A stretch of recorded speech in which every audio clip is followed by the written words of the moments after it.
你好，欢迎收看《新闻面对面》，我是谢仲。来，一看我给你介绍今天邀请到的特别来宾，左边第一位新北市议员周冠廷，5哥好，大家新年快乐！资深媒体人姚慧珍，蛇年运转，新年快乐！政学教授范志平老师，大家好，祝大家12年什么都赞，什么都棒。右边为你邀请到立法委员岳元之，祝大家喜蛇临门，灵蛇出洞。时事评论员周伟航老师，祝大家做什么都发大财。接下来为你邀请到的是命理专家小孟老师，祝大家蛇年旺翻天。OK， 好，那今天是大年初一，那现场所有的来宾呢，我想跟所有的观众朋友一样，都希望能够喜事连连。OK， 那新闻面对面所有的诸位同仁，也祝所有的观众朋友在大年初一呢，那去年我们送祥龙，今年呢一定是迎金蛇。OK， 希望大家百润千祥兆丰年。那今天大年初一，大家说好话啊。OK， 好。来元之，今年希望是什么样一个年？对你来说，对我来说是不是国运昌隆？每一个人都可以在自己的岗位上为国家打拼。因为今年整个过程当中，待会儿小孟老师待会儿会抽牌嘛，对不对？好，那对元之来讲的话，会抽出什么样一个牌呢？好，那但一般来讲啦，大年初一大家都知道，对我们台湾人，尤其政治人物来讲的话，当然第一个，每一次快到过年的那个时候，会有很多的寺庙都会抽国运圈。对，那国运圈抽出来以后，大家就会解读今年的国运到底会是怎么样。来，关你是今年的国运圈很多一些，来你解读哪一支？其实有非常多支啦但我今天特别要跟大家分享的是阳明山的姜太公庙。其实每一年呢，基本上阳明山的姜太公庙这一支签，大家都会解读说跟国运有关嘛。那今年的国运签呢，签诗如下，它是市面上这样写的终身不习上，在世却枉然，轮回不可免，永落深坑欠。那这个签诗上面是写什么意思呢？就是讲白话了有一点叫大家他长辈啦。所以这现在外界的解读就是在讲这一支签，意思就是说，其实各个政党应该要克制一下。你看到这个终身不习上，在世却枉然，就看起来就是说有点提醒你的意味。为什么？因为老实讲，2024年这一年一整年，无论你是什么政党，你都觉得这一年怎么过这么快？我说真的，2023年我觉得一整年过好慢，大家拼选举嘛，拼立委、拼总统选举，哎呀，一年很慢的过完了。可今年我们回头看，怎么去年瞬间就过完了？因为从头乱到尾吧。柯文哲的案子，案情大家讨论了半天。然后呢，立法院的乱象，蓝白然后绿，然后在立法院，无论你支持哪一边啊，就是很乱嘛。然后所以老实讲，这一个签认为说，如果大家不克制国内的冲突如果对立严重，会国不太民不安。所以这个算提醒意味比较重。那说真的，我个人也是期待啦，就是说2025年，其实老实说，也一年过了，这个立法院的状况，这一个中央是赖清德执政状况，也就这样一年过了。就大家还是要想一想，有什么方式可以让政局可以往下走。然后呢，真的合作一些福国利民的法案。有争议，我们不可能想说两边刀子都收起来，然后两边都那个。不是刀子不是收起来，刀子是摆后面。摆后面，对，至少摆后面，好不好？至少摆后面，大家还是可以往前走。我觉得这是全民的期待。对，其实，在年前的时候，那时候很多的一些媒体、一些的民调，包括正传媒那个有一份民调，里面是讲快70%左右的国人会希望说，那总统跟所有的朝野领袖，大家要不要谈一下？因为这样一直下去，某种程度大家都希望说，未来是一个新的开局嘛。那新的开局到底可以怎么样？可是刚才讲好，那姜太公到场签诗，不只是我们台湾人过年的时候，尤其大年初一，大家都会去走春啦，要拜庙啦，这些政治人物超爱拜庙，逢庙必拜。板桥有哪几座庙是大家一定会去拜的？好，跟大家介绍一下，因为我讲这个很有代表性，是因为我们的市长因为你是板桥人，对我板桥人，我们的新北市长，不管是从朱立伦开始，或者是侯友宜，他们大年初一一开始第一个去拜的庙都是我们板桥慈惠宫那因为板桥慈惠宫跟板桥捷运是很近，那个都是在林家花园等于是板桥的发基地的附近，所以通常就是先拜完慈惠宫，然后走路去捷运市，非常近。那慈惠宫我先介绍一下，它有一个对大家津津乐道，就是郭台铭曾经住过那边。因为郭台铭爸爸以前是警察嘛，然后是在板桥派出所，就在附近。然后郭台铭曾经住在慈惠宫的厢房9年。那这个厢房呢，现在已经被慈惠宫把它变成一个财神殿了。变财神殿。好，然后慈惠宫因为它过年期间都会办活动，比如说发财金，然后或者是说会有钻轿脚的活动，所以在过年的时候很多人来这里，而且它的那个位置又很适中，很方便，它就在府中站，捷运府中站出来没多久就到了，所以往年啊过年的时间人都非常多，那个发财金也很抢手，很多人就把发财金领了之后放在皮包里面，对，当钱母啊，或者在家里面放在那个财位，然后当做是发财的一个钱母。然后那接云寺的部分的话，接云寺也是算我们板桥也是一个很大的信仰中心，而且那个政治人物也很喜欢去。大家不知道还记不记得，在这个去年啊，那几个月之前，所有想要选新北市长的都来了。那为什么呢？因为接云寺它主事是观音嘛，那观音基本上一般是不出城的，他不去巡视的。但是呢，100多年之后办了第一次，就是那个观音出城出庙，然后去那个叫绕境，然后绕境两天，一天是徒步的绕境，一天是车队的绕境。然后这2天呢，所有的新北市长想要参选都来了啊，包括国民党的像刘和然啊，然后李四川啊，然后民进党的苏巧慧啊，还有林右昌啊。都来了，好，都来了，好，分2天来，好，那烟硝味很重，这是我们接云寺。为什么要烟硝味很重？因为有你的关系，不是，因为我记得那时候张宏禄就对林右昌很不爽，啊，就是说呢，我们新北市不欢迎空降的，过年讲好话。我想为什么你讲到绿营的2个人？然后蓝营这边就比较和善一点，好像李世川跟刘和然就没有见到面，所以没什么烟硝味。然后慈惠宫刚忘漏掉，它其实是释放妈祖的，是奉妈祖的。那再来就是除了板桥之外，像泸州永联寺啊，这边跟大家介绍一下，也是一个当地的信仰中心，而且也是非常多话题。那这个永联寺最主要是宏泰集团那他们捐助设立的。然后后来呢，慢慢就传到他的外甥，这个外甥非常有名，叫陈鸿昌，那个人大家有印象，他本来是我们国民党的立委啦，但是在2019年的时候，因为他骂韩国瑜，然后所以被我们开除，然后后来他就被蔡英文聘为资政，然后这个有这样一个故事。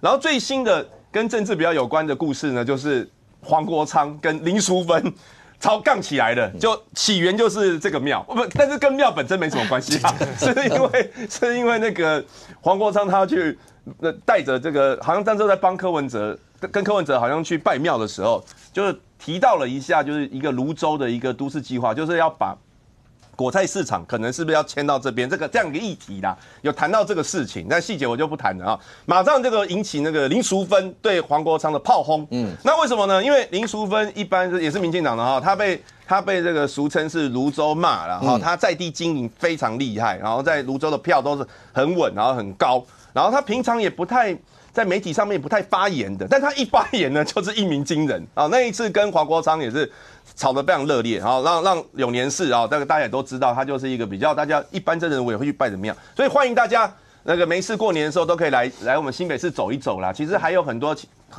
其他的区的庙宇也都蛮不错。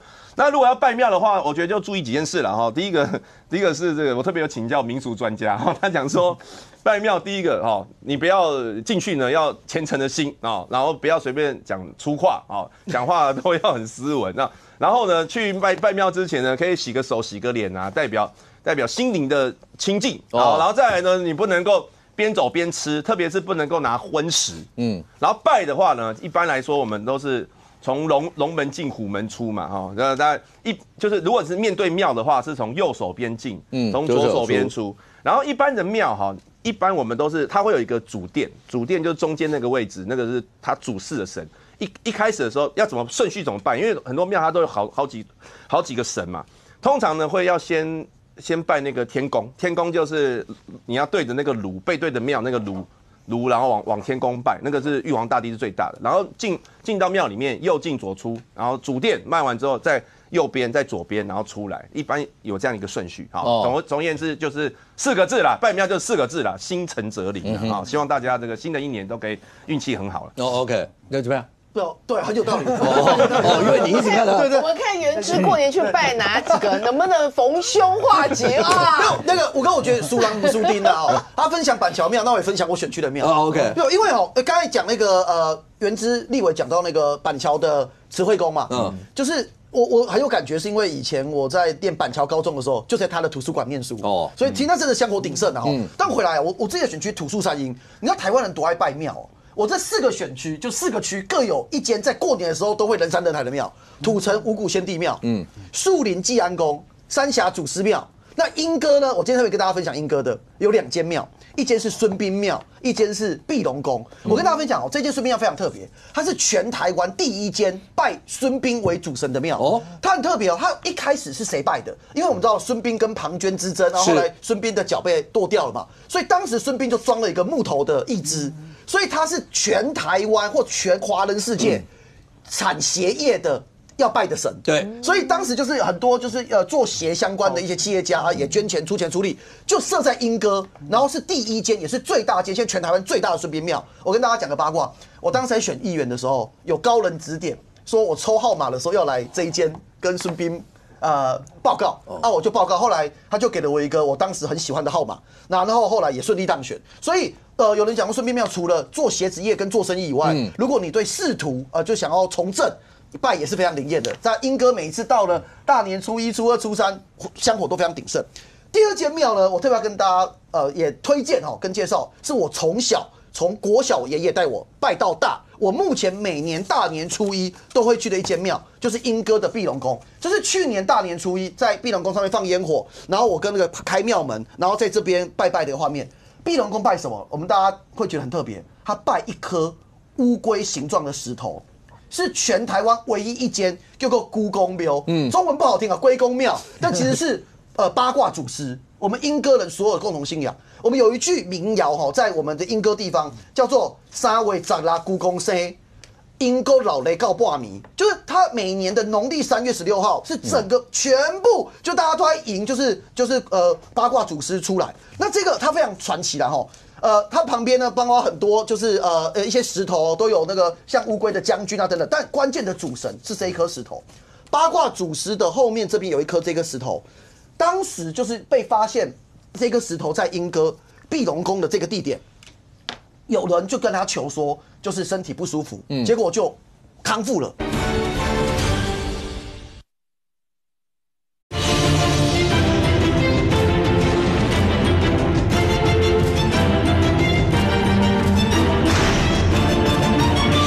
当时就是被发现这个石头在莺歌碧龙宫的这个地点，有人就跟他求说，就是身体不舒服，结果就康复了。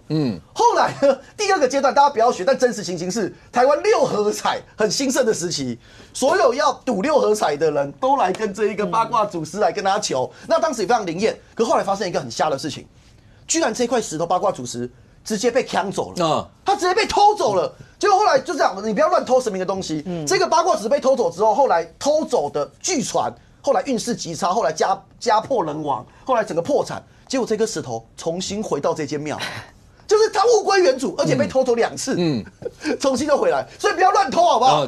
你去拜就好了。那这个就是就是我们莺歌人非常重要信仰中心。那所有要求什么事情，很多人都会来这里。每年到大年初1、初2、初3，也都人山人海。我会回来讲政治人物拜庙真的是拜庙政治学啦。这个是我去年在龙年的时候，就是大年初1，就是你不管人多人少，你就是各个选区的庙都要走。可是有时候这个都冥冥之中如果你真的去抽了签或抽了奖，你有没有中，其实好像跟你那一年命运有关。我跟大家分享一下3种庙了大庙，我刚才讲的叫大庙嘛，第2种叫宗祠，第3个土地公庙。右下角这个图是我们卓家的宗祠在莺歌。大年初1上午9点的时候，我们卓家有个传统是1000多个乡亲在现场，然后会有1000多个小红包，然后大家会摸。去年龙年的时候我在这里摸，这是这个照片为证。因为全部他们想说我当议员嘛，让我第一个摸嘛，3000多个奖只有一个大奖，我摸到摸到全场全场尖叫，然后现场的那个诸位什么就讲冠廷，你2024年一定是超好的一年当然现场叫我捐出来，当然对，我捐出来，对，但是我说红包袋我要带回家然后所以后来想一想，去年我真的好像还蛮顺的，所以政治人物也跟一般老百姓都一样啦，我们也要拜庙，可是我们多一个就是说让大家看到你，可是也是虔诚的心去祈求风调雨顺、国泰民安。对，我相信拜庙是希望能够在庙宇走春之际，跟所有的选民接触啦，所有这些。元志，最后一个想问一下，你是板桥明代嘛？对板桥很熟。对，板桥那个为什么叫接云寺？接云寺因为还好我有做功课。你不能说做功课，那是你因为很熟。还有这段这个故事，我从小耳濡目染。对，要这样子。那个时候是那个全章全章的时候都不好嘛，都有很多纷争啊。然后他们来这个我们新北市开垦的时候有地盘嘛，好，有人地盘是在新庄，有人地盘是在板桥或者是中和或者土城这一带。那那个时候好像应该是漳州人呐，漳州人当时他们最主要他们是去中和有一个慈云寺吧，好去拜慈云去拜观音，然后但是因为那个地方好像就是械斗，就是然后板桥这边比较没有，所以后来每一年呢，大概会从那边借那个观音到我们接云寺，大概要借2个月，让我们板桥这边的人来拜。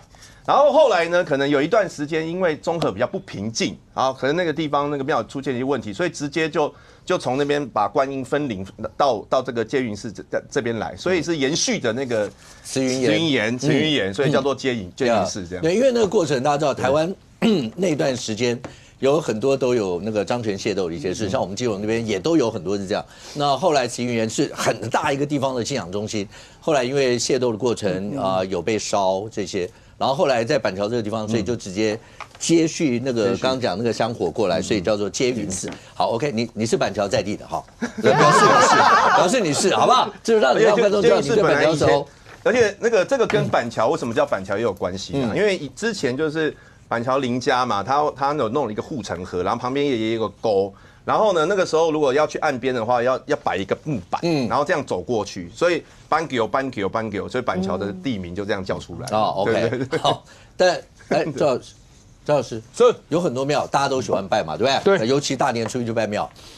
但是在去年的时候，有很多人大家在讨论城隍庙啊，是城隍庙呢，要拜，乱拜，对，为什么？为什么大家会这样讲？城隍庙到底这个有没有乱拜这件事情呢？其实大家都知道嘛，哈，我们大家讨论的是新竹都城隍啊，台湾位阶啊，这城隍就是一个地方统治系统，我们就是讲所谓传统的道教信仰，它有点对应到过去地上的这个帝国。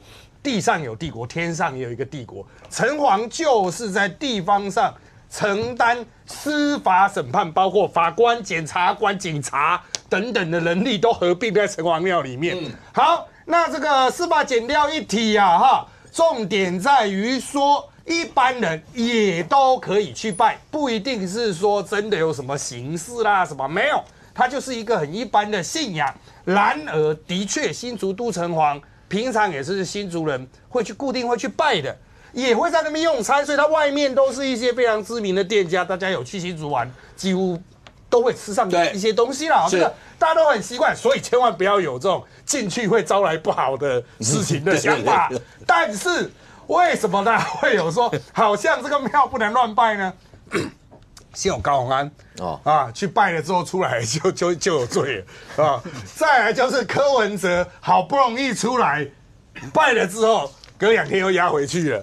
大家都在讲说，是不是真的哈？你是戴罪之身，或者你真的犯了一些错，你不要去这种地方。那也有人说，好像全台湾的城隍庙都有这样子的对联啊！我要强调，这个里面的对联非常的多，有些骂得很凶哦，大家可以去看新竹都城隍，它有20-30个对联这样子。那这一个是这个善有善报，善报恶报啊，慈报速报，终须有报。天知地知，你知我知啊，何谓无知啊？这个话。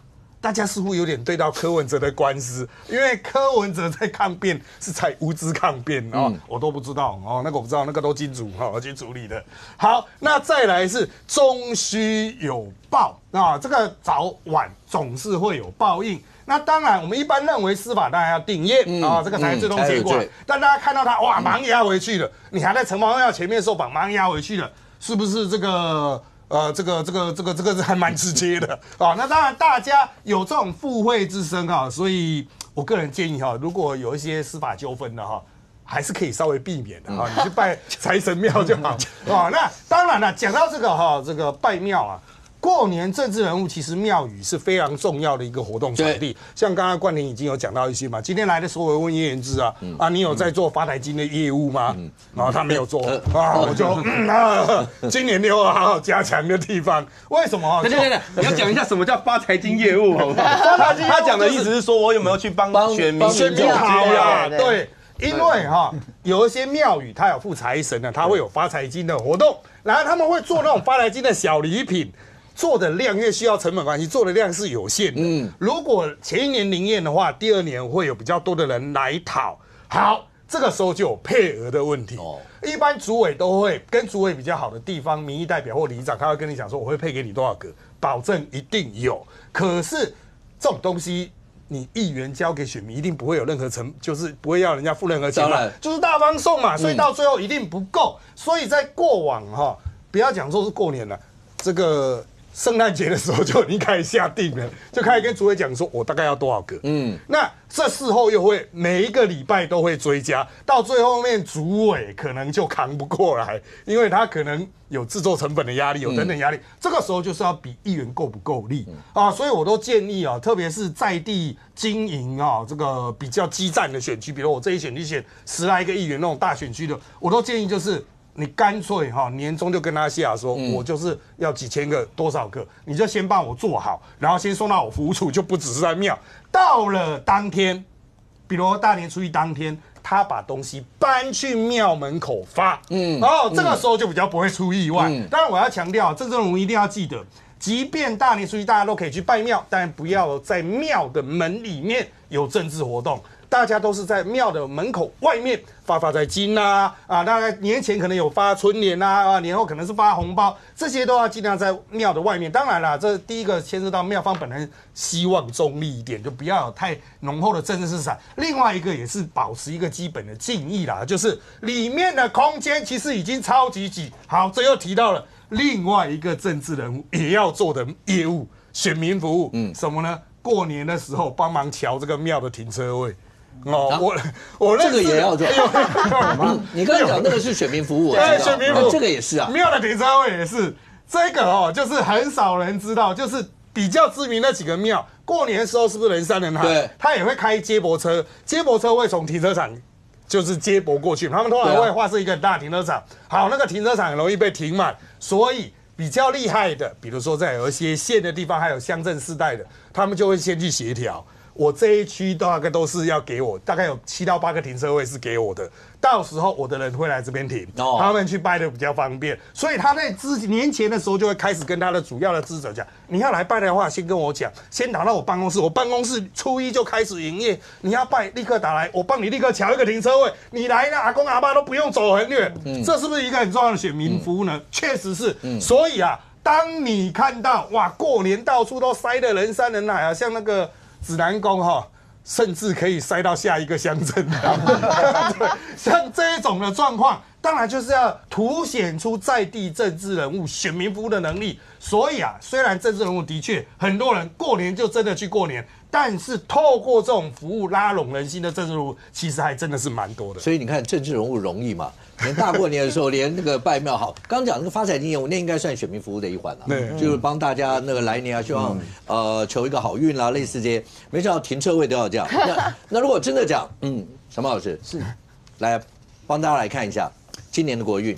刚才讲庙都会出国运签嘛，没错。我们每次你来的时候，我们也会问一下什么。那今年呢？您的牌上面看起来各方面国运怎么样？好，那我们在讲国运签之前呢，我们先来看一下今年的世界会是如何。因为我们今年是2025年嘛，那2025呢就是2+0+2+5，所以等于9。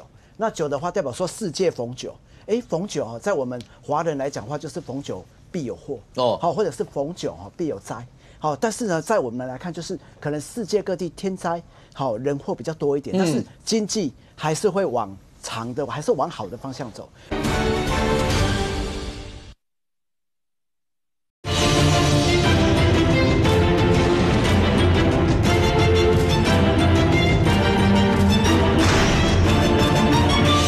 好，但是呢，在我们来看，就是可能世界各地天灾好人祸比较多一点，但是经济还是会往长的，还是往好的方向走。好，那第二个就是说，我们在今年会特别要特别注意，就是世界各国的领导者，几乎都是风象星座。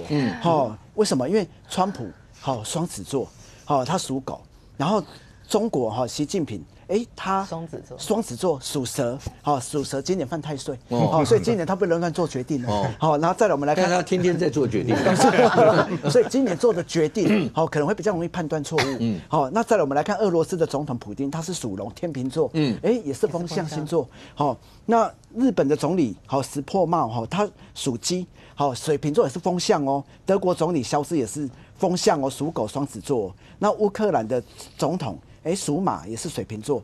然后我们台湾的总统就是赖清德，他是属猪，天秤座，也是风象。那我们立法院长也是风象星座。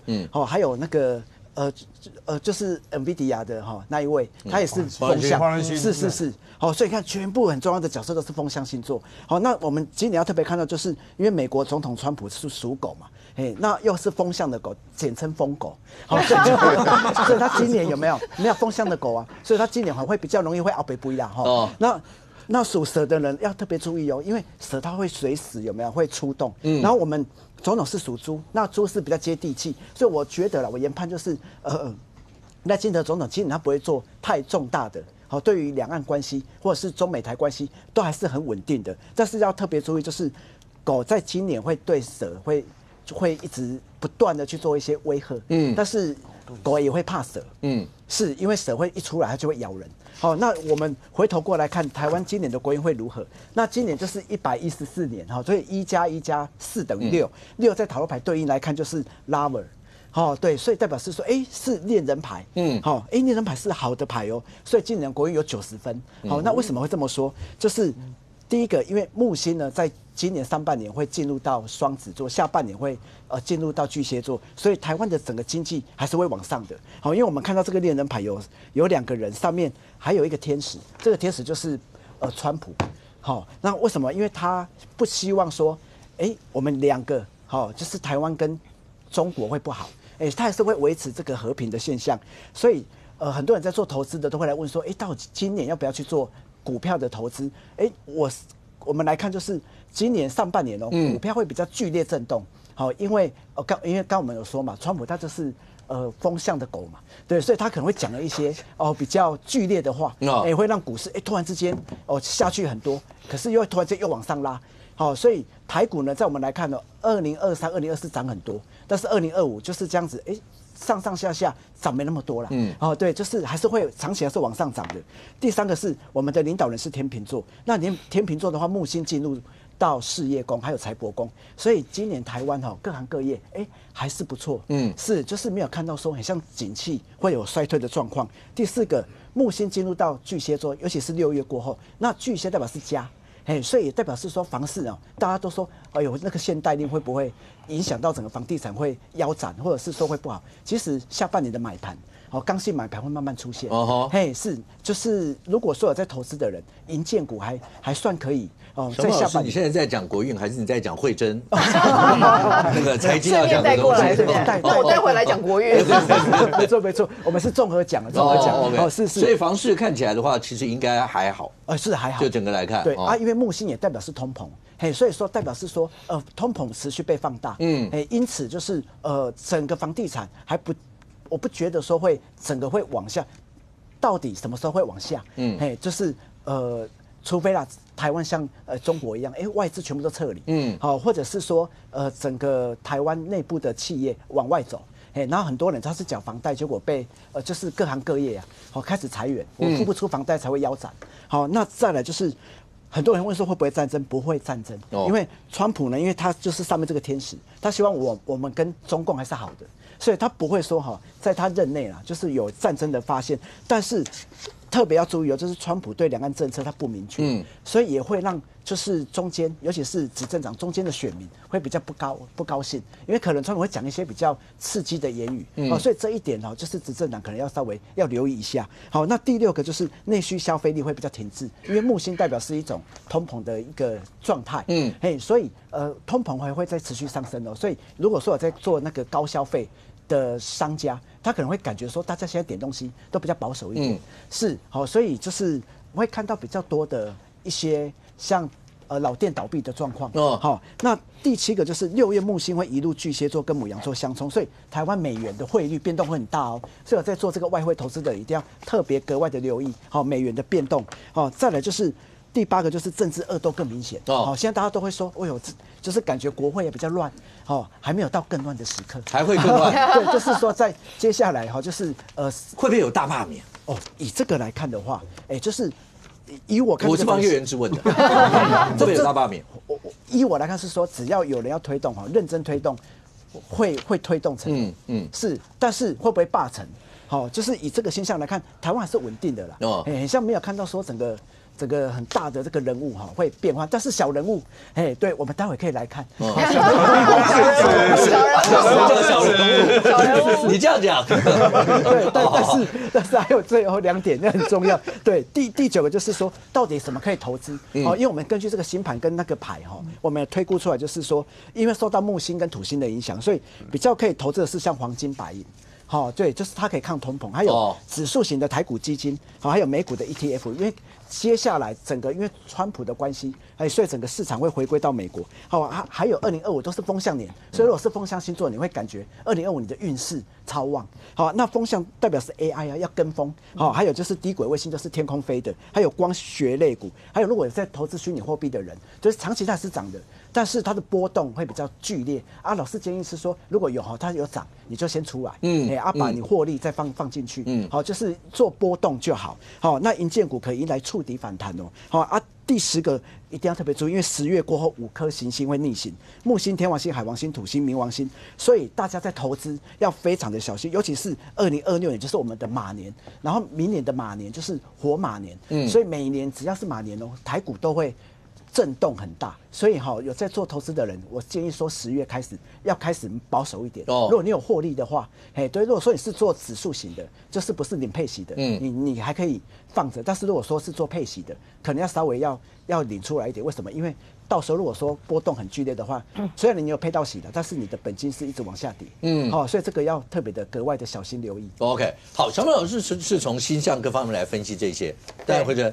如果从你自己的财经专家角度来看的话，包括在今年未来一整年，包括股市啦各方面，你会怎么判断？事实上，我们都知道，从2024年，大家会把它定调为一个 AI 元年。那 AI 元年最主要原因其实是一个财神爷，财神爷是谁 ？NVIDIA 的黄仁勋。对，那所以你就发现，只要黄仁勋，不要说是他在美国举办一个相关的一个展示会，说明会，只要讲到怎么电动车马上就就开始拉了，你知道吧？这个疯狂的拉。那现在你看黄仁勋即将我们在录影的当下呢，他再过1-2天又要来台湾了，所以现在要讲说他会看谁，看鸿海，看广达这个部分，但最重要一件事情是，去年也就2024年下半年的时候，大概10月、11月释放出一个讯息，黄仁勋 NVIDIA 的海外总部要落脚在台湾，所以我跟你讲，这对于台湾的经济，我们都知道，比如说我们在录影之前已经有2个单位对于全世界的这2025年的 GDP 有公布嘛，一个是 IMF 认为这个2025年全世界的 GDP 大概3.2%左右，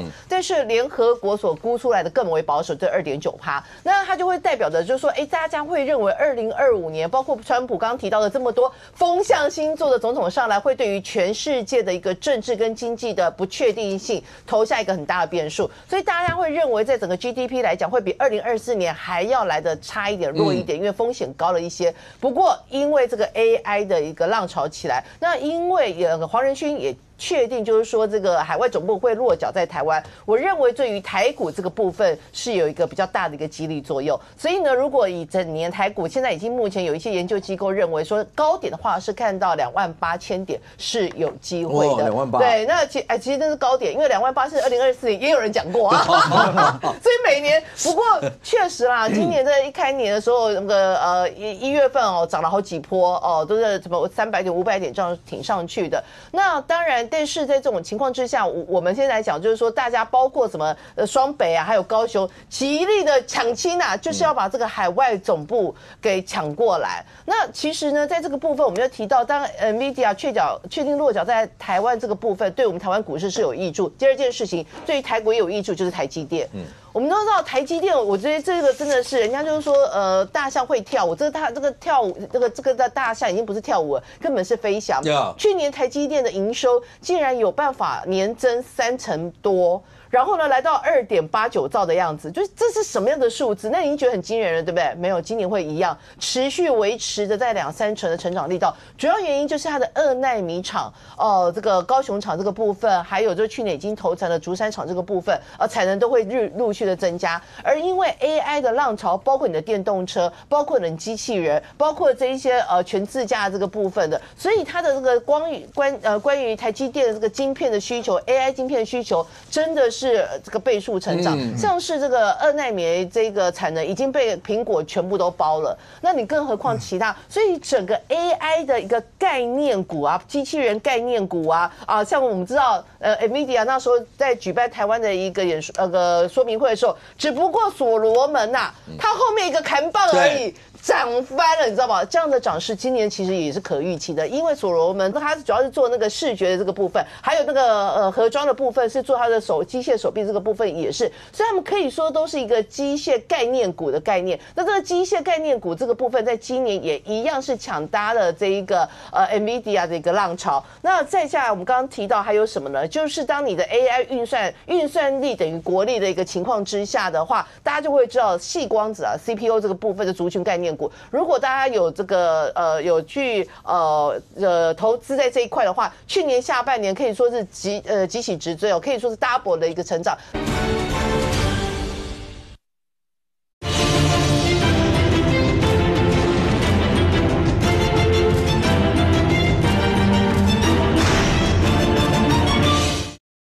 投资在这一块的话，去年下半年可以说是急起直追可以说是 double 的一个成长。那今年有人是预估说，看起来会也是一样持续看好。主要原因就是说，过往的因为如果你算力在增加的情况之下，其实晶片过热的问题是一个大问题。那因为现在如果采用所谓的矽光子这个部分的话，它会把这个发热的问题给降低，但是运算力是持续在增加。所以换句话说，像今年非常火红的联军这个部分，大家会认为，其实涨势可期。不过你也要小心一件事情，因为它短期之间已经涨幅过大，所以大家会认为说，为什么在年前这一波感觉有在下杀的可能性所以呢，纵观今年的整个运势，大家投资讲到运势去，讲到投资的一个概念，可以确定就是说，包括以台积电族群的 AI 概念股这个部分，那在传产大家会趋吉避凶。什么叫避凶呢？就跟中国连结很近的，像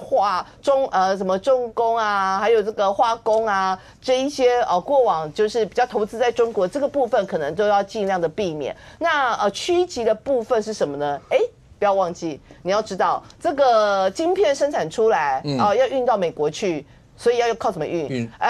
对，包括航空双雄，尤其是货运占比比较高的这个部分，可能都是在2025年可以观察的。那最后因为一开始讲到 NVIDIA， 到最后我也回到NVIDIA， 大家想说，到底黄仁勋这个海外总部，要是台北有机会，新北看起来好像也是6块地要让他选，高雄这个部分一直获得到我们经济部的关爱的眼神，对，那到底会花落谁家呢？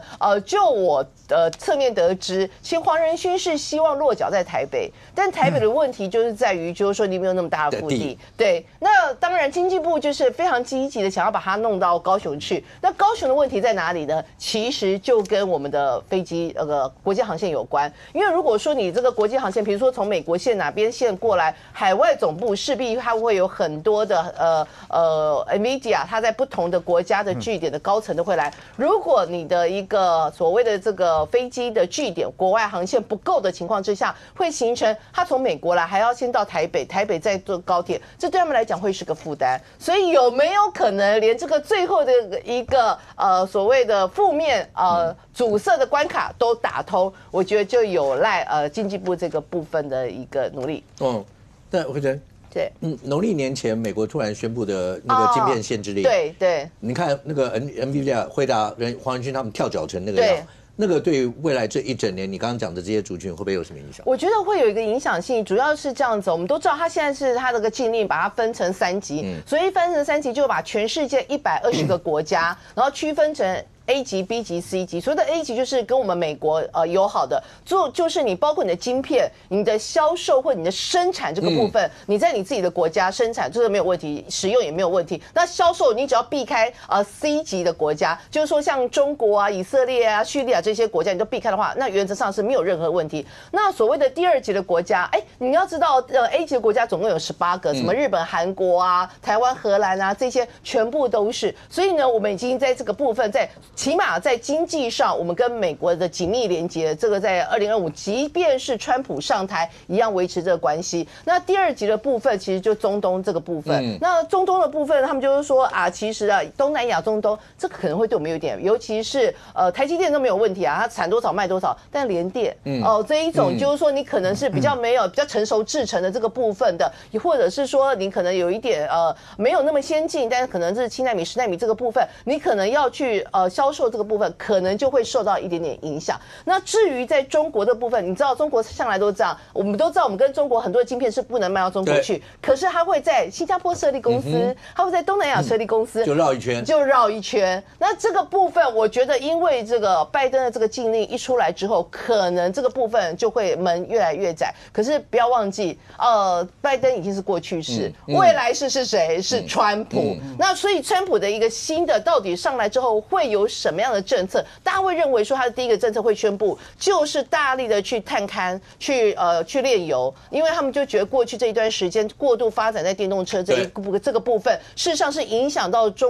美国的这个中西部的很多的消费者的一个权益，所以会不会因为它的大力探勘，然后让石油能源变便宜这件事情，而进一步影响到电动车这个部分的一个需求，其实值得关注。OK， 其实刚才冠廷刚才跟人讲，过去这一年大家都觉得很快，2024，对。但我不知道范老师，对柯文哲他会觉得不快吧？他不快，他一定会觉得不快，因为你知道，在他尤其在年终以后面临到的所有那些事情，我相信是度日如年，每天在想这些事情为什么会变成这个样。尤其到后面你说当被羁押以后，那当然更这样。可是每一次看那个签啊，政治人物啊，在签运各方面，其实是有命老师在6年以前大概就在算的时候算柯文哲。我记得是周英君周老师吧，他那时候在讲，他会不会在66岁面临到恐蒙像这样的一些的运势？所以有很多时候，好了，你刚才讲说，有人说巧合，有人说什么，可是有很多时候这些传统上这些，可能多多少少还是要听一下这些东西。对，这个刚才小孟老师讲，这个明年都是国家领导人都是风象星座，对我也是风象星座，对，乱源，我也是属狗吗？呀，属狗吗？我属猴子，所以会跳来跳去。你是要把风加？好，所以我觉得就是说，希望我不会对这个世界带来更多的纷乱啊，带来是更。你想多了，你一直是稳定的力量，我是这个意思，太投资这个意思，太多没有那么重要，没那么重要。好，但是我们讲说，的确现在今年新的一年对柯文哲来讲，的确是漫长的一年。我们从这个年底他3次提出抗告啊，那3次都被驳回啊，那目前来讲，应该会今年会都在看守所里面度过了。但是我必须要讲，就是说，柯文哲这个人，我觉得我还是想说，为什么我们台湾的教育，会教育出这样的一个政治人物？你觉得是哪一块中间，他的部分会出了什么问题？我觉得最大的问题应该是，他是很看不起政治的。他说台湾第一等人念医嘛，对，第二等人念这个工，第三等人念商，第四等人还念法啊，对，是讲小五哥。对。然后那政治其实也是归像法这个层次了。所以我觉得柯文哲对于政治，他会觉得说，我为什么不懂？我是医学博士，我无所不能。可是我必须要讲，其实政治是非常非常专业的东西。你一个人如果说像冠廷，他从一个助理，一路爬，然后到台中市当这个新闻局长，然后再当市议员，他一路上来，他都是一个不同的历练。例如我在当局长的时候，我就可能包含这个员工的考核，包含员工的年终要打考绩，那都是一个试炼。他当了市议员，他要监督的是市政府；他当助理的时候，他可能看到是他的老板做了很多事情，这一层一层一层都是他可能看到的是诱惑，他可能看到的是危机，他可能看到要怎么去处理这些问题，这个都不是说一触可及的。所以我觉得柯文哲最大的问题是他这辈子是完全没有政治的训练。他就是一直很单纯，我不想他是个好学生，新竹高中，我们台湾有几个最好的高中，台北是建中嘛，这个桃竹苗是竹中嘛，台中是中一中嘛，台南是南一中嘛，高雄是雄中嘛。新竹高中第1名毕业，这很难的事情。然后他第1年考进哪里？阳明大学、阳明医学院，其实那已经是不简单了。是，可是他到了大学，我们说大学有4大学分嘛，社团、爱情、图书馆，对不对？打工。柯文哲是在阳明医学院的图书馆苦撑了2年呢。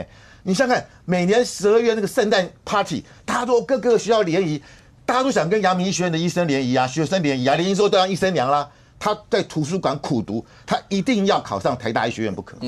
就他，所以我常常讲，施明德讲过一句名言啊：忍受苦痛易，抗拒诱惑难。你到了大学、高中3年被压榨、被这个苦读，到了大学太快乐了。阳明医学院也是个好大学啊，他可以苦读到台大学。而且阳明医跟台大医那个时候，阳明医因为是公费，对，他就是有公费。我知道有很多。可能家里的关系，然后台大医当然是非常最顶尖，对。可有很多因为家庭经济或各方面，他可能选阳明医，因为那是公费，对。有很多那时候，所以阳明医确实非常好，非常顶尖的学校。他而且毕业可能就进荣总，对。所以他1977年考上大学，然后1993年他担任台大医生，走这个叶克膜。其实我觉得，所以我听之前那个老师当时跟他做评论，他说如果柯文哲一辈子当医生，因为他这辈子，因为他们有谈到他的名字，他说他的名字的话呢，有一个刀字，就是他就是如果说他有一个，他说他的哲是手金口，手就是人会把这个金就是刀，就是说他这辈子如果说就是在当医生，他就非常的顺利，而且飞黄腾达。我不想讲柯爸爸，其实他们柯家可以创下一个台湾中产阶级的典范，他爸爸是小学老师，考上台大医学院哦，家里没有钱念，去当小学老师。那为了养3个小孩子，他曾经到马绍尔群岛去打工可是他3个小孩子成不成才？成才。柯文哲台大医学博士哦，台大医院的医生；柯美兰台大医学院的博士，台大医院的眼科医生。大儿子也是这个阳明交大的博士，然后是在这个大学当老师当教授。1门3门都非常优秀，我觉得柯爸爸当新竹的这个所谓的这个父亲节荣誉父亲是不为过的3个小孩就这么优秀啊。可是我觉得他本来可能成为中产阶级的典范，可是我觉得就是那个选举害了他。2014年他当上台北市长，他完全过去的经验是非常单纯，就在台大医院当教授、当医师，负责叶克膜。可是他没有政治的经验，他到了台北市政府，他只有一个政治顾问，谁？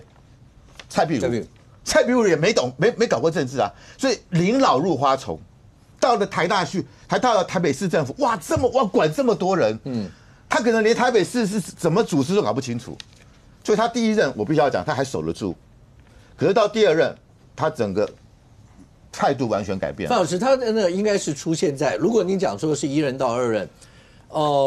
可能没有经验，你说要管这么多人，包括这些市政，或不像冠廷跟元之他们要一路从议员啊这些，可能有一些政治的历练，但那就是市政处理的好与不好，这个基本上你市政处理的好与不好，大家各自公平，但是他的问题是出现在会不会是突然出现的诱惑太多？所谓诱惑就是你几时看过几百万人家拿过来。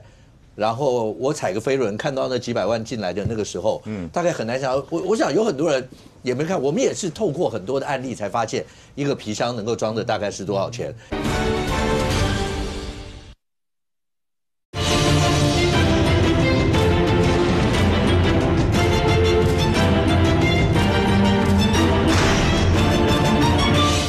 大概很难想。我想有很多人也没看，我们也是透过很多的案例才发现，一个皮箱能够装的大概是多少钱，一个袋子人家拿来是多少钱。对柯文哲来讲，我就讲政治经验好与坏，那个是政治做的好与不好，大家评论。但是这种诱惑，是不是突然之间来的，对他来说，才是最大的一些问题。也许他的说法是，我为了未来要发展政党，我要发展这些。那既然你们大家也有很多人是台面下会有给一些抖内的，也没有报。虽然我以前讲过一些话，但没办法，我现实上我也想要这样，那我就收吧。只不过他讲过的话，跟他后来做的事，甚或有一些做的事是让大家觉得更超过大家的想象。比如说，在市长室里面收一些抖内那是很难想象。我觉得你说是不是违法的钱，那已经是一回事了，是不是有到贪污受贿，还是只是政治现金没有申报，那是一回事。但把市长室拿来当街，是让我相信很多人觉得匪夷所思的一件事，对他来说，那个才是最大一些的问题啊。对，其实我不要讲，就是说，柯文哲在2014年1月，他宣布他要参选台北市长，那时候大家不当回事，因为他当时的知名度还没有到全国级的。但是我不要讲，当时的太阳花学运真的是救了他，就3月份的太阳花学运，然后当时捧红了2个人，一个就是柯文哲。一个就是黄国昌，黄国昌变成青年导师，变成道德长城。柯文哲当时的这种带领跟学生站在一起，他也俨然变成是一个学运的明星。所以2014年11月，他当选台北市长，拿到的是85万票。我不要讲当时，因为很多人担心，特别是台派的人担心这个所谓的当时大连舰队对大连胜文会当选，那个时候对他的资助。我不要讲是如雪片上飞来，甚至我知道有一些媒体人透过媒体人给他的钱都是不要收据的，就直接给他，因为很多台湾的企业家可能到早年经过白色恐怖，他们觉得我捐钱给某个人可能会留下把柄，所以我觉得柯文哲那一次真的是眼界开了，他过去每个月就是去邮局去刷那个折子啊，但难怪他老婆薪水入账，他老婆也很喜欢刷折子存在感。那个钱进来到让他觉得说政治是门好生意，而且他从来没有收过那么多钱，所以为什么说这个他的家里堆放都是现金，我是可以想象到的，因为他到一个餐会，很多人可能是一叠一叠的这些钱塞到他，你不拿都不行，塞到你的衣服里面，然后他用了大袋子带回家，所以为什么他的学生会说？当初柯文哲的确是带现金回家，那我觉得这件事情被告了，有被告对，但是我觉得这个可能应该是事实，但是他2018年，他2014年是拿到85万票，他2018年只拿到了58万票，是刚好相反，少了27万票。我认为那个时候柯文哲已经觉得他在台湾政治已经是没有前途，因为他2014年是跟民进党合作。民进党礼让他 ，OK， 后来他跟民进党撕破脸，他2018年是很勉强才当选的，但还记得那时候他跟丁守中势如破竹，只是因为那次是绑的这个公投，投到半夜12点还在投，就边开票边投票，投票，现在我都高度怀疑他事前是不是已经知道会这个情况，他故意让这个事情发生，台北市是首善之区，我们要开一个投票箱临时开，难道拿不到吗？你说是屏东，我可能还理解，台北是不太可能，除了阳明30万，可是我觉得那一场他勉强过了之后，他知道政治这条路他再走不下去，所以他开始怎么样？他找那些财务不好的财团，他绝对不要找那个财务好的啦，财务好财团不会跟他合作，找星光 ，OK， 找沈庆金，就摇摇欲坠，需要靠柯文哲的行政力让他们能够起死回生，包含像金华城，包含像北四科，所以我觉得柯文哲是有目的的，透过谁？透过黄珊珊的人脉，因为黄珊珊当过台北市议员嘛，人脉去跟业者接触，一拍即合，所以我觉得柯文哲后来。他的2018年到2022年这4年，他不在乎市政，他也不在乎防疫。那时候我们还记得防疫吧？他不在乎，他只在乎他能不能够跟这些企业界建立关系、捞钱。然后到了2022年他卸任之后，他宣称他要选2024年总统，我觉得那都是假的。他只有一个目的，透过这个选总统来募款，所以他成立了募款公司，透过这个选总统来跟国民党交易。因为国民党很多大佬希望柯文哲不要选，很多企业财主。我跟你谈价钱嘛？为什么他会说有人出2亿美金，他不要选？所以我觉得柯文哲到2018年他招金啊，他当时他20连任之后，他知道他连任很辛苦，台湾这支路我只要当个副的就好，所以才有去年11月，应该说前年11月的当时的他跟这个侯友宜的8点协议，他已经知道就是6亿嘛，这个8点协议，6点协议，对，跟朱立伦对不对？跟马英九。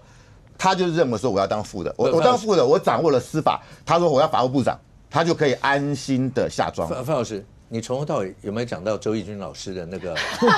他在66岁恐猛一段，对，你有没有提到那段？柯文哲今年几岁？66岁。对，他今年66岁。所以6年以前周奕君老师讲的那一块，因为大家在网络上一直在疯传这一块嘛，对，这真的是让人毛骨悚然。就他今年66，对，他对，所以柯文哲1959年出生嘛，对不对？48是，对不对？所以我不要讲，就是说他的确是66岁会出问题哦。那我觉得这个铁口直断，但是让人家看得不寒而栗。就当初这个他的这个讲出来这个现象，所以我必要讲，就是说柯文哲他的确，而且他今年刚才我们老师讲，他今年是犯太岁，他有没有办法去安太岁？OK， 对，他太太可以帮他安，那效力可能不太一样啊。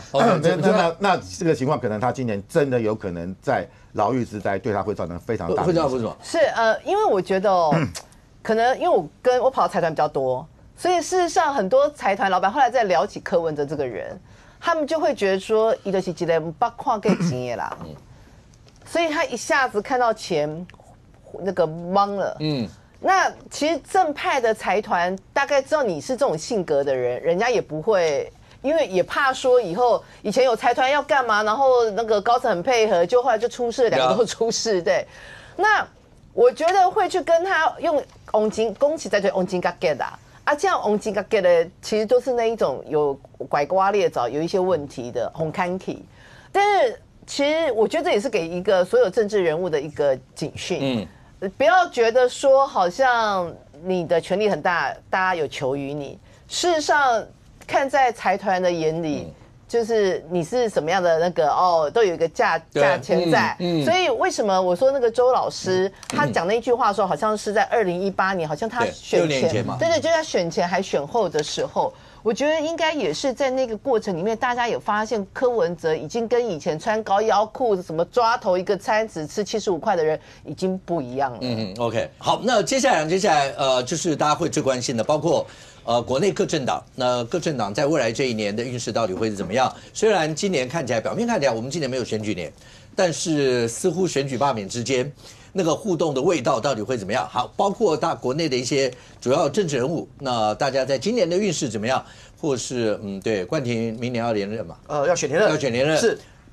元之今年也要投一次票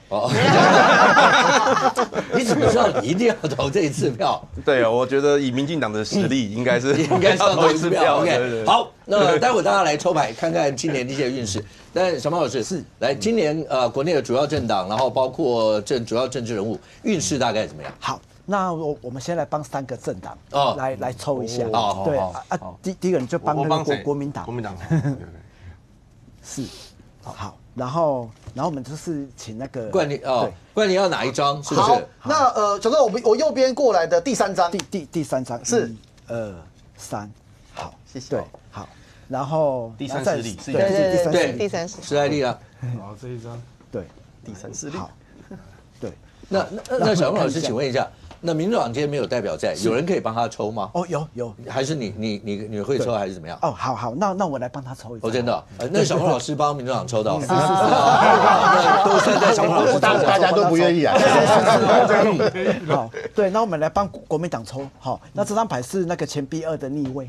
好，逆位代表是说，在今年来说的话，国民党会比较辛苦。好，为什么？应该是说，他会面临着就是说，就是主要内部啦，的恐惧，比如说有罢免这个议题，好，第二个就是说民进党执政党，一直要来对付国民党，所以说接下来我是觉得啦，就是说会做得很不安稳啦，对，就是说整个党内有没有的士气啦，对，会有往下滑的迹象哦。那他们党今年国民党理论上是有党主席的选举。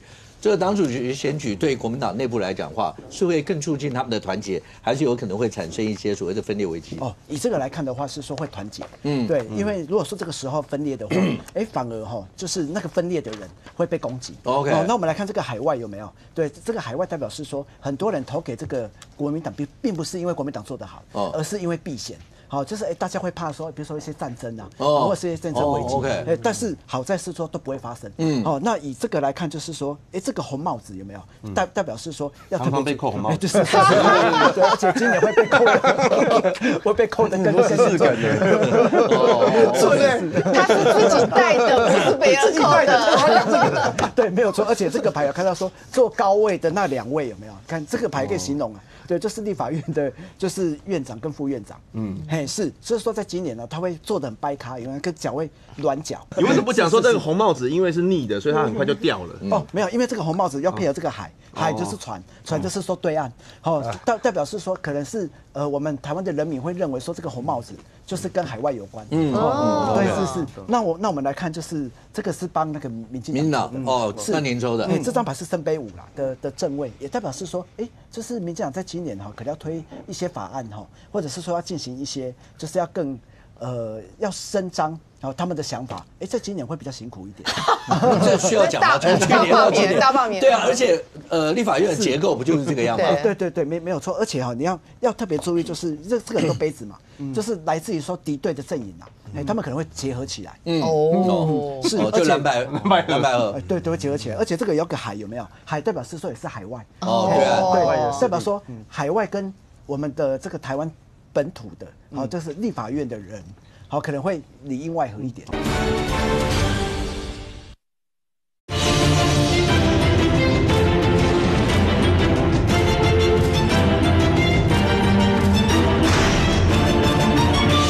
代表说海外跟我们的这个台湾本土的，就是立法院的人，可能会里应外合一点。那这个海运河为什么不会是美国？美国是，那因为以这个来看的话，是说跟我们比较靠近的海了。因为河流都是比较近的。就台湾海峡。是。如果说比较远的，就会是一个天空，或者是飞机。老师，那以这张牌来讲，挺得住吗？我们执政团队挺得住吗？会挺得住。对，说完全都不会被什么，比如说如果有人说要来罢免总统，这个都不会发生。是只是说会执政者会很辛苦啦。那他们要罢免别人容易吗？以这个来看的话，就是说都会差那么一些。对，就是很像。所以不会如果两边各自罢，看起来也没什么影响，也没有什么影响，就是说很像大家都是势均力敌。对，没错，或者是说到最后是白忙一场，会有这个状况。那如果因为民进党是执政党，是，所以整个从这个牌可以看得出来，在执政的过程，对未来整个国内执政或各方面来讲，你刚刚讲在立法院法案会辛苦，但政策的推动上面也会很辛苦，也会很辛苦。所以当这个只是2025。但是2026的牌可能又会不一样，是因为这个牌有看到5有没有？代表是说，这个上面有个5，是那5也代表是说5月过后，就是可能2党应该说3党了，整个会斗得更激烈。是会更不好。5月以后吗？没有5月以前，我觉得也会斗得很激烈。没错。可是老师，为什么他一个人那么大，跟其他旁边距离很显不相当啊？就是很显不相当，这就是主事者。就是说，主事人很想要伸展他的手脚，但是好像现在都被压着。主事者是指赖总统吗？对，赖总统。是。然后这个也可以形容成那个总召也算。柯总召。是。OK，好。而且这个牌有看到说那个脸就代表是说我们要给那个主事者一个面子，因为他的脸被遮住了。代表说就是在野党可能会讲一些比较刺激的话。去刺激这是主要的人。那我们来看一下。这是刚才时代力量是时代力量伟航抽的。对，那这张牌代表是宝剑国王正位。对呀，宝剑的国王正位，代表是说，其实其他阵营的票，其实会慢慢的会往第三势力靠近。就民众党的一些票会被对，我要你们有从最近有感觉到有一些支持回流的一些状态吗？一定是有，因为我们自己的这个。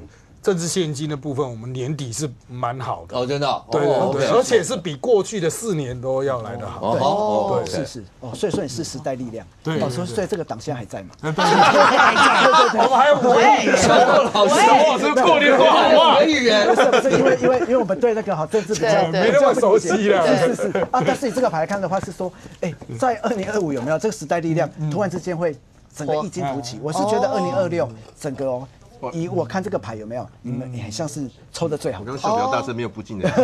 是，不用担心，你现在比较危险。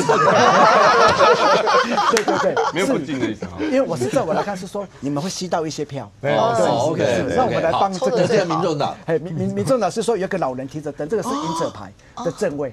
是这个也代表是说，他今年会非常不好过。是，而且在我来看就是说，这个主事者是个老人，他很暗淡。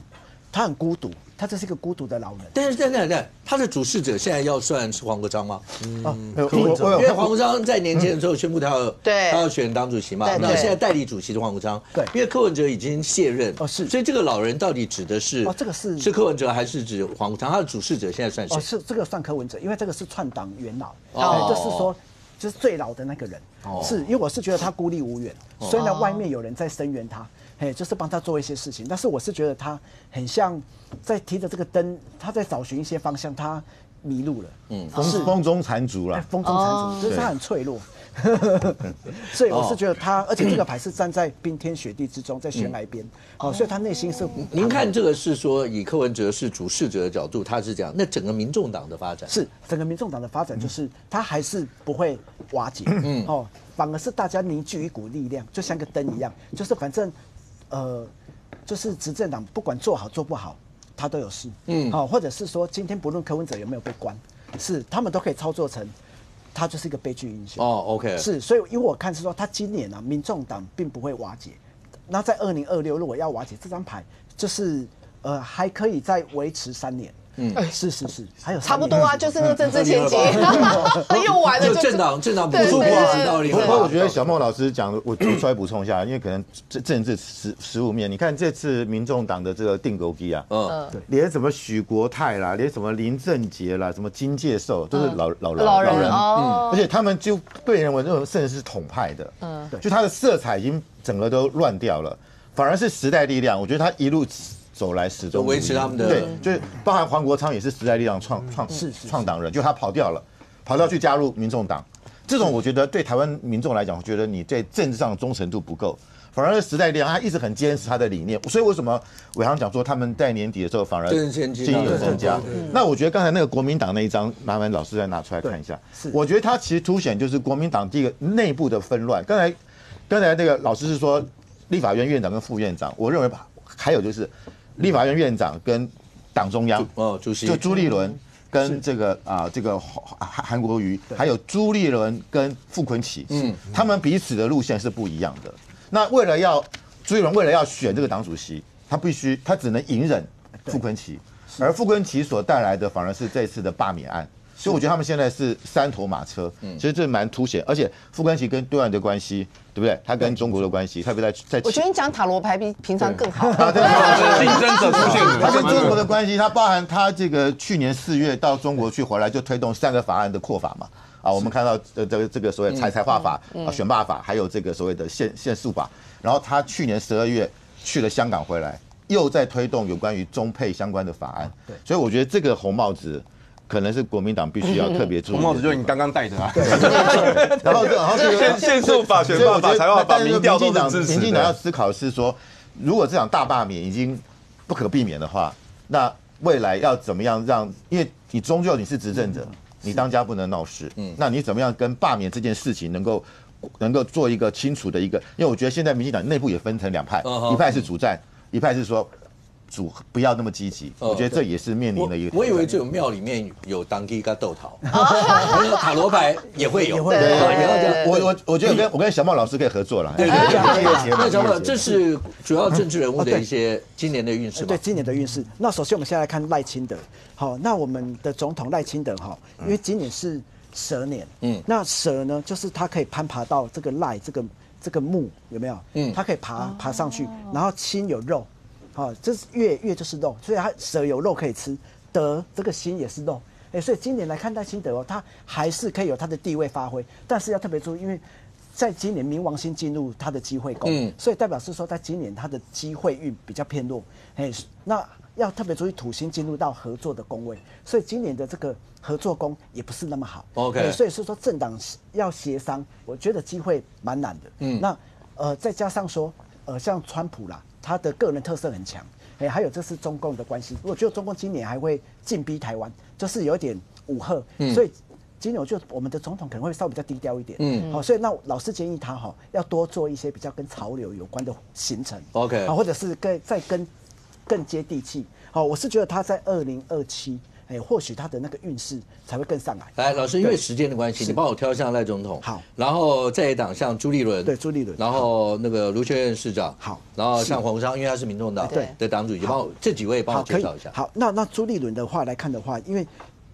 今年也是蛇年嘛，那蛇就是会攀爬树木，但是轮这个字有没有？因为明年是马年，所以马会撞到这个栏杆，所以我是觉得说他在今年下半年他的运势就开始会慢慢比较下滑。OK， 因为木星在上半年就是会进入到他的本命宫，会还有好运，下半年的运势就会比较弱。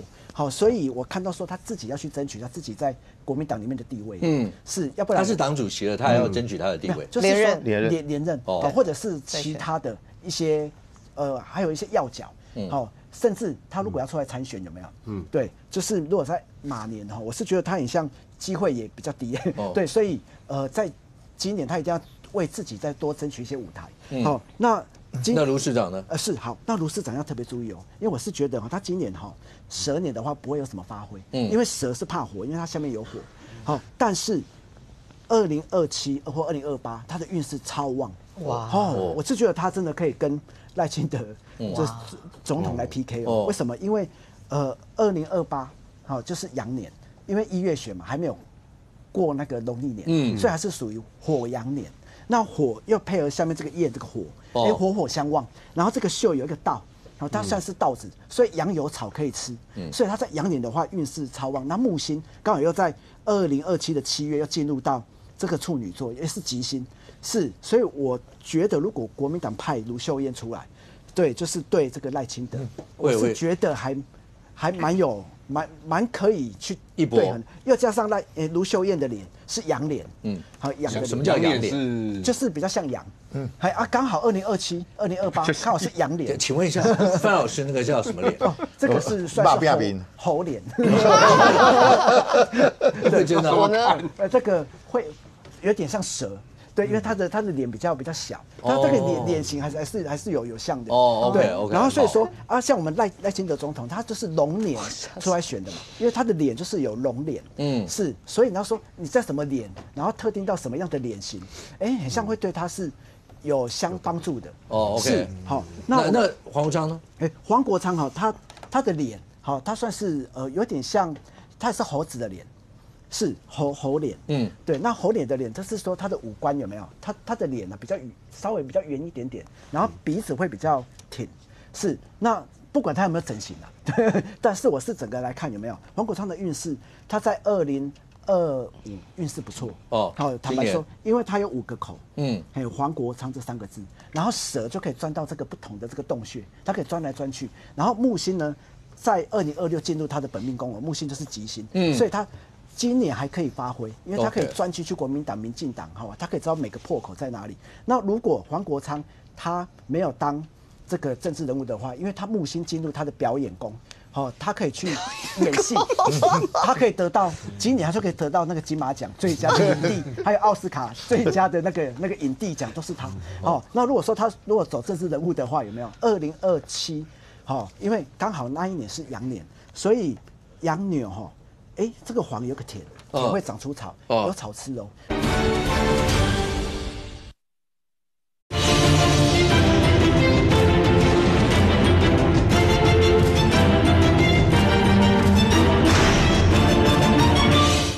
因为他可以专去国民党、民进党，他可以知道每个破口在哪里。那如果黄国昌他没有当这个政治人物的话，因为他木星进入他的表演宫。他可以去演戏，他可以得到今年他就可以得到那个金马奖最佳的影帝，还有奥斯卡最佳的那个影帝奖都是他。那如果说他如果走政治人物的话，有没有2027？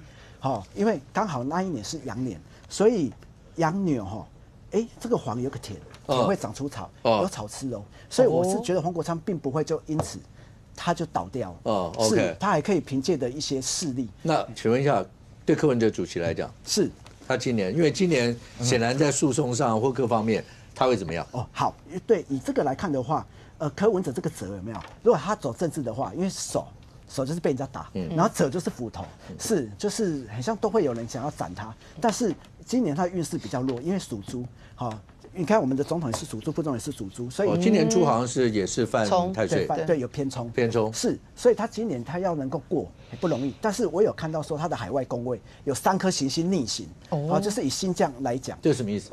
代表是说，他最不利的东西都在海外。什么叫海外？就是只要海外的人有水果吗？是，对，就是海外的人如果有回来的话，是，或者是说海外的人被发现的话，我觉得他会还蛮惨的。是，那柯文哲他是个9命怪猫的命哦。如果他2025你没有把他让他居掉的话，他2026因为木星会进入他的狮子座，他又会再发挥他的影响力。如果照您这个时间算的话，你说他是不是9命怪猫我不知道，可是他自己说过，他是个国内很少民调能够下去以后再上来的。是。2018那时候世大运的时候，他的民调往下，世大运的时候翻起来，后来连任。那如果您讲说，如果今年他能够挺得过去的话，到了明年，因为诉讼算起来的话，如果这1年里面好了，你再怎么积压，最多15个月来算的话，到了明年，而且明年要地方选举，会不会有这一些的变化？这个大家可以观察。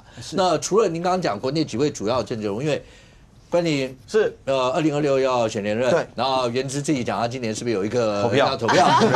从冠霖这先来好不好？来冠霖，来你选一个牌，让小孟老师看你包括今年，然后到明年一些的运势来。好，小孟老师，我想要一样从右边第4张，右边第4张，是这边对1、2、3、4，是第4张，是对。好，那这张牌来看的话是权杖 A 的正位，哇，权杖 A 代表是说，你看。就是垂手可得，而且代表是说票太多了，没有，你都还就说知名度啊、声量啊都会很好对，而且就手气蛮好的，所以对他连任看起来是有利的一张牌，有利的一张牌，就是说只要不要有什么就是其他的，譬如说绯闻啊，或者是对，是，那只要都没有这些，我觉得今年的票数。开的还没有，接下来票数不错。那你看这个看冠霖2026，然后你可以看得到，如果他这样一路到2028，有可能更上一层楼吗？好，如果以这个牌来看的话，就是步步高升。是。那你有想要选什么吗？立委是，因为我是觉得这张牌除了你挑战议员之外，以后还有可能，有机会我就县市长。其实真的还蛮有机会。OK， 蛮看好的。那你生肖是属什么？虎属老虎嘛。那虎的话，今年就也是偏冲，是。但是呢，到了明年的话，就是运势很像势如破竹因为马跟虎就马马虎虎，不是，就是虎跑得跟马一样快而且老虎可以咬住那个马所以说我是觉得还蛮可以的。然后接下来如果是日后的日子只要你抓住一些核心主轴，还有就是说，还有年轻人的心，我觉得他是抓得住的呢。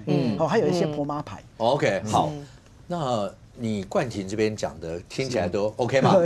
是。来元之，来元之，小孟老师，对，因为这种是负面的，所以说我们要在那个内心里面我们要先想一个问题。就是你想要这个问题是要问什么？对，可以跟你讲吗？可以就讲，可以把它讲。他跟你讲不就是跟我讲？是，对。所以要什么问题？就是这个问题要问什么？你想问有没有可能换工作？能不能那个安全度就是这个让我们国家民主更进一步？民主什么鬼啊？不要怕！这句话解读有很多对，正面反面都可以解读是，能不能过？他们太模糊了，对，要不然慧珍姐帮那个能不能过？能不能过？这太直接了吧？不要怕，没有啦，就好安啦，是那正跟好了，他能度过这次罢免危机啊！好，对他抽出来是顺抽，是这样。他那个有点在抖正跟反是哪一个先讲？对，你会给我故意反过来？不会。对，好，这个没有，应该是说朝着他的啦，是这样子。对，以这个来看的话，是权杖2的正位。是代表是说，你要蛮小心的。对，因为以这个来看呢，就是。有一些节目可能要少上，要低调，因为可能你是不是被罢免团体影响？我们都很认真在问证，够少，很认真在问证。因为这个球代表是什么吗？代表是说，很像你可能知名度太高，大家可能会针对知名度高的人下手。对，那可能你会藏身在一些傅昆萁知名度比我高。但是他没有藏身在摄影棚，对，所以代表是说民众对你的一些话语。可能会比较针对你的话去挑了。而且我看到说罢免你的不是只有执政党哦，偏绿的哦，可能蓝的。为什么？这就是为什么看出蓝的对他也会这样？因为可能蓝的觉得说他是不是跟绿的也某个程度蛮好的。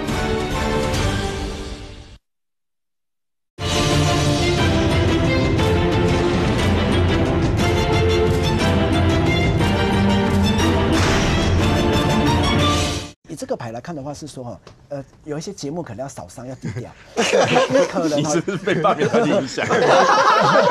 我们都很认真在问证，都很认真在问证。因为这个球代表是什么嘛？代表是说很像你可能知名度太高。大家可能会针对知名度高的人下手，对，那可能你会藏身在一些傅昆萁知名度比我高但是他没有藏身在摄影棚，对，所以代表是说民众对你的一些话语，可能会比较针对你的话去挑了，而且我看到说罢免你的不是只有执政党哦，偏绿的哦，可能蓝的。为什么？这是为什么看出蓝的对他也会这样？因为可能蓝的觉得说他是不是跟绿的也某个程度蛮好的。是所以以我们来看，就是说你把它讲成万事公敌的感觉。对，但是我与人为善就是如果说要度过，老师有准备东西送你。对，这个是真的有帮助才送哦。对，送你一个十字架。对，然后你可以就是祷告，然后祷告完之后要就是要讲出2个字，就是阿门。这不是基本的。对，我是觉得天主会宽恕你。那从刚刚小孟老师讲的，来元智你自己对于这次的罢免的过程，包括到目前为止因为大过年嘛，对，那你对这有什么一些想法？我是觉得一定会投票了，时间可能就落在6到8月。那我觉得就第一阶段、第二阶段会过，一定会过的，一定会过的。那反正我们就利用这个机会，真的告诉大家我们平常做什么事，因为外界对误解真的很多。对，就像刚刚小孟老师就被误解了。所以我其实，在立法院问政蛮认真，而且我们在地方服务也蛮认真，而且我们就是也为地方争取很多建设。那这段时间我就让大家知道。OK， 好，那当然这个在未来这一整年里面，国内包括政治人物啦，主要政治人物那运势什么，可是。刚为什么请小毛老师那柯文哲柯主教摆在最后？因为大家最关心的，我相信这一块从去年一直到今年，甚至你可以预见得到，在2025这一年里面，因为接下来1月份，年前的时候，那柯文哲主席这个案就已经开始开庭，1月23号就已经开始开庭，只是庭期排的没有他，那接下来一路上都会有这样。关你是，你可以想象嘛，每开一次庭，你告诉我大家要不要讨论一次？会。那所以这整个国内未来这一年的政治效应。某种程度，大概还是会相当程度的绕着这走啊。会，但是热度绝对不会比起诉的时候高吧？当然，这真的，因为所有台湾政治人物的官司就是这个样子，它的热度一定是递减，除非是突然一个宣判，稍微再起来讨论度高。所以整体而言，黄国昌的讨论度会比柯文哲高是确定的。而且他已经宣布要选党主席或什么，就会这样了。所以民众党的力量跟焦点会在黄国昌身上，这个是确定。可是柯文哲他说真的要釜底抽薪或者要翻身的机会，其实就是他也在想啦。在这个法院的审判的过程当中，他因为是公开审判，媒体还是会在。他如果可以在这里拿出对他有利的证据，然后去证明他现在讲的是司法迫害，当然他就有可能可以反攻嘛。可是如果老实讲，检方的证据虽然说起诉书出来了，可是这段过程中有新的事证，一步一步的对柯文哲不利。那我觉得民众党也会下意识的故意少讨论柯文哲。大家要知道一件事情哦，现阶段的黄国昌他是靠着柯文哲的指定变成是接班人，而不是黄国昌自己拿到这个位置，所以他必须在111那个大游行去表达，一直讲说柯文哲啊，然后等等等等。可是我就问一个问题：当黄国昌开始启动自己选举之后，柯文哲的官司看起来也没有什么新的证据可以证明柯文哲无罪跟清白，黄国昌也会下意识的少讨论柯文哲。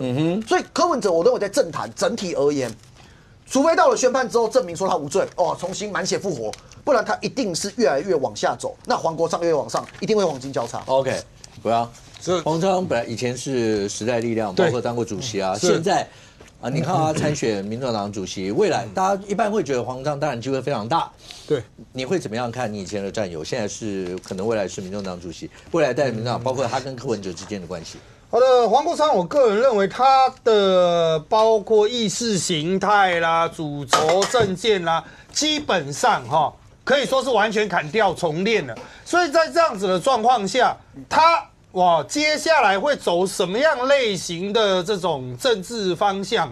我个人是认为目前还很难说得准，你必须要等到立院开议之后，大家回到战场，才能够看得出来，黄国昌会不会在正式比如说2月15正式选上主席之后，有一番这个跟之前不同的作为。但是可以确定的一点是依照民众党在年前的这个格局，他真正的病根并不在于柯文哲本人，而是在于柯文哲这一整组的团队，都还是在。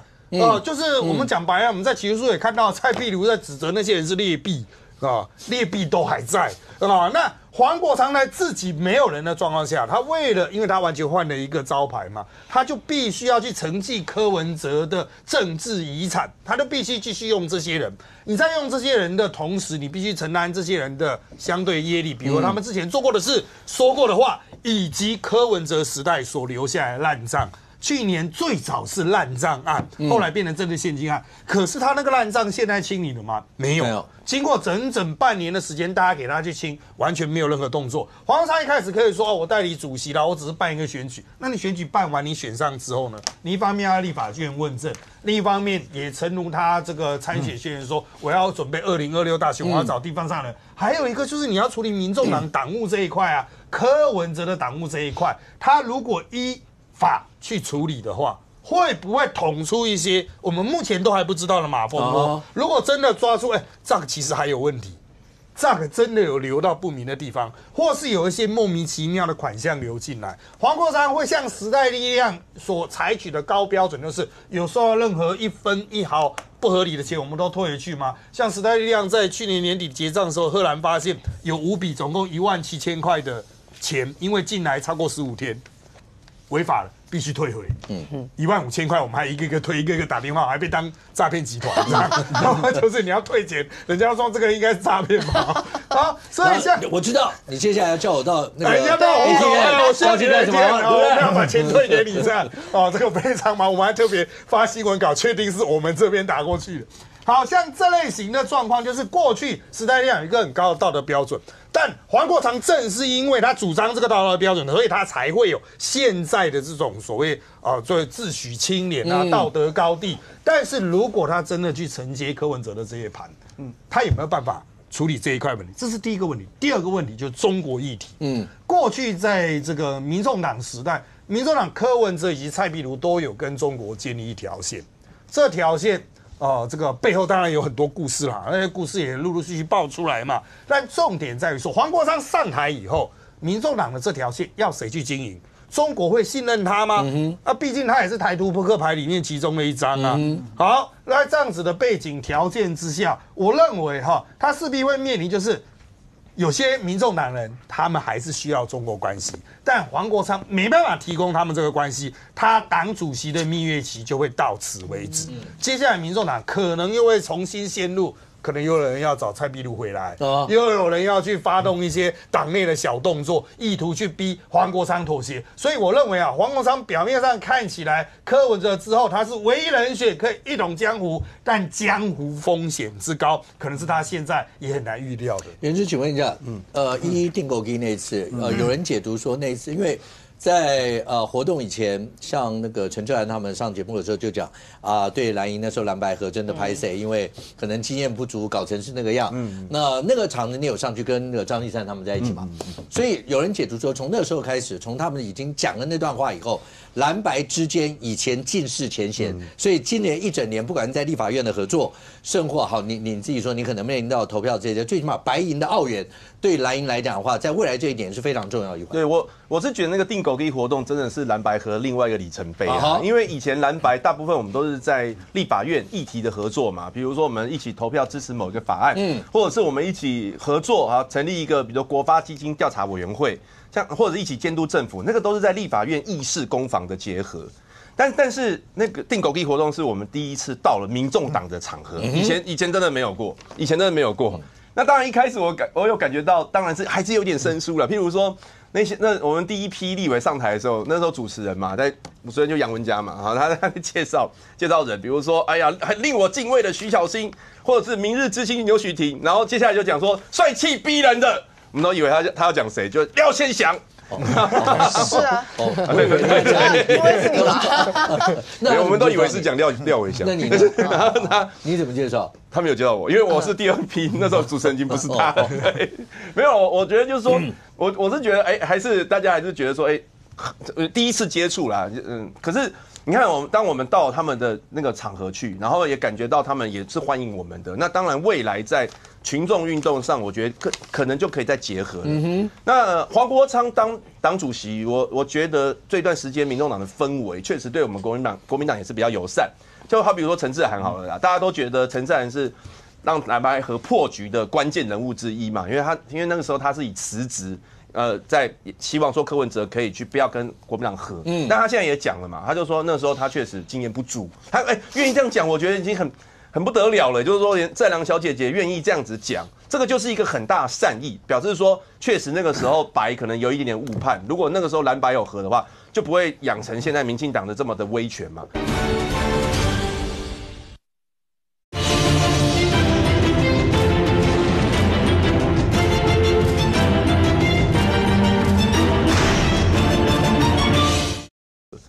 但是那个定狗地活动是我们第一次到了民众党的场合，以前真的没有过，那当然一开始我有感觉到，当然是还是有点生疏了。譬如说那我们第一批立委上台的时候，那时候主持人嘛，主持人就杨文佳嘛，好，他在介绍人，比如说，哎呀，很令我敬畏的徐小新，或者是明日之星刘许婷，然后接下来就讲说帅气逼人的，我们都以为他要讲谁，就廖先祥。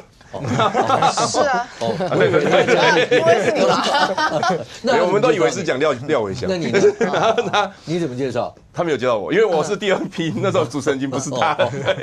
没有，我觉得就是说，我是觉得，还是大家还是觉得说，第一次接触啦，可是你看，当我们到他们的那个场合去，然后也感觉到他们也是欢迎我们的，那当然未来在群众运动上，我觉得可能就可以再结合了。那黄国昌当党主席，我觉得这段时间民众党的氛围确实对我们国民党也是比较友善。就好比说陈志涵好了啦，大家都觉得陈志涵是让蓝白合破局的关键人物之一嘛，因为那个时候他是以辞职。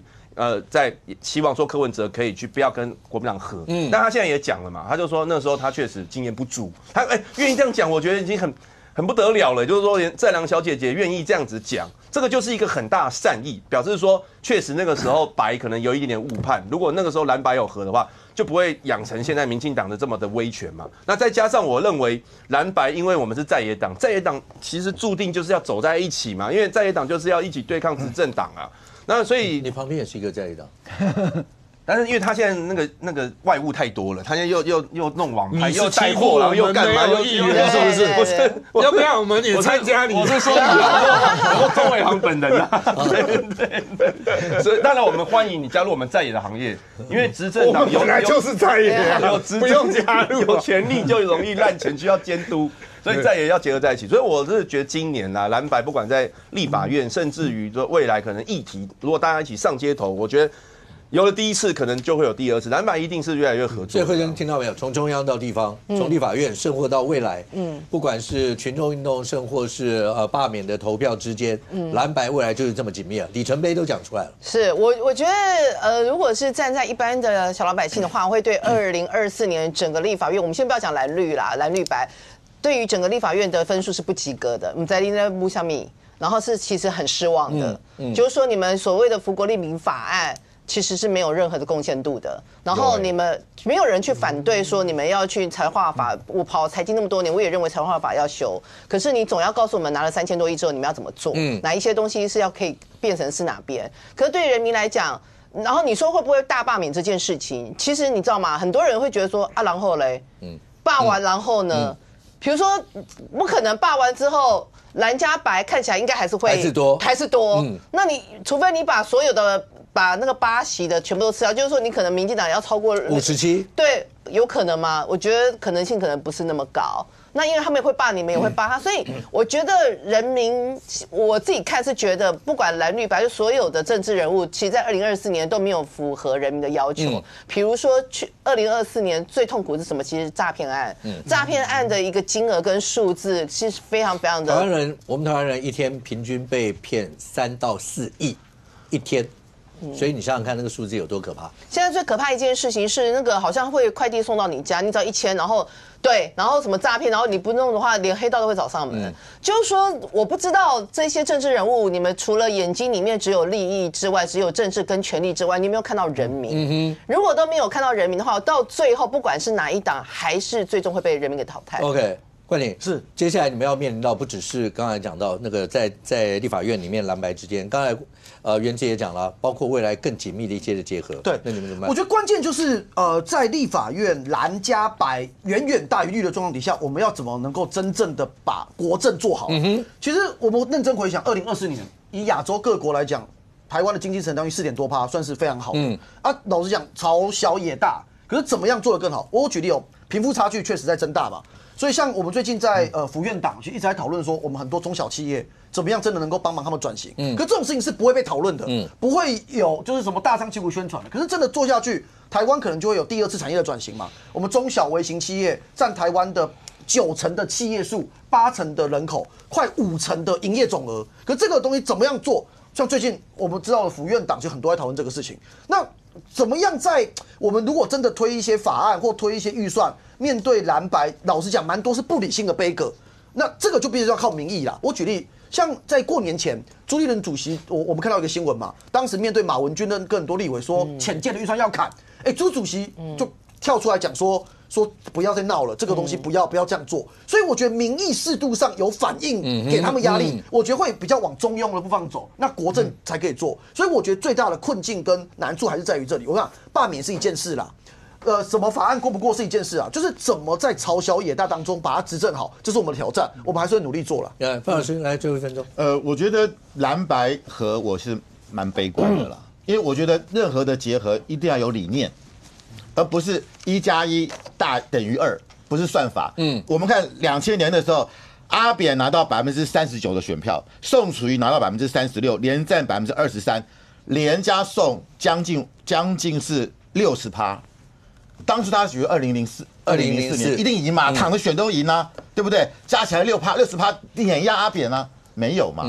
那你看宋楚瑜还是跟国民党比较近的，他是后来才离开，创了这个亲民党。民众党跟国民党的 DNA 完全不一样，光是两岸的议题就看法就完全是南辕北辙啊。所以我觉得这种表面上的结盟，我觉得那个粘着度是非常松散的，而且遇到敏感问题、遇到利益问题，绝对会破灭。